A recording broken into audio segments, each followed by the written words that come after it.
Allah yang paling galak ke amalan yang dawam. Ya.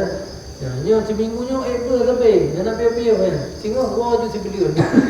Gua je gua belian. Ya ini buat ya. Jadi supaya condonglah nafsu kepada tinggal dan kepada menganggap enteng katanya. Mujahadah jiwa. Nah, boleh berhasil lawan jiwanya. Karena Rasul Nabi sallallahu alaihi wasallam berkata, ya ahabbul a'mal inallah, yang paling cinta amal kepada Allah adwamuha wa in kalla, yang dawam walau tidak duha 2 rakaat tapi nak tapi nyokan duha wayo 8 rakaat tengok mesti rakaat dah. Tahajud 28 witir 11 belum tapi malam tengok mutinu dah ni galak Allah. Allah yang paling galak ke amalan yang dawam. Nyo seminggunya tapi nak piu-piu kan. Tengok gua je sebelian. Gua je gua belian. Ya ini buat ya. Gaib ko 3 udah terbina. Jadi yang buat anak dawamnya berhasil. Jadi harus istiqamah tuan. Dalam belajarnya istiqamah. Orang yang gugur ke istiqamah. Yang gugur istiqamah.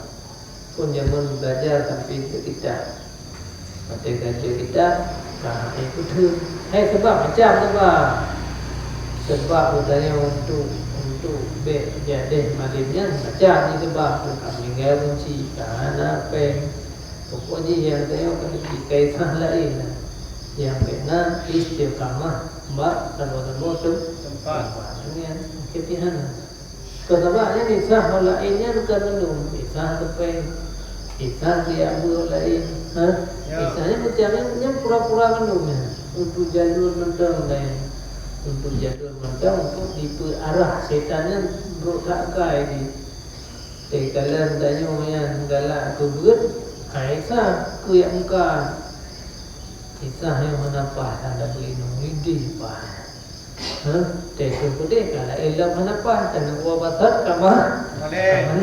Jadi biar kalau pengalaman foto yang berkiri juga yang di gua basat malai. Pada waktu itu tambah tujuan tu menikah, tujuan tu yang minta dia belum daya lain dum apa thun dan jangan gak berkenal mana bertahan.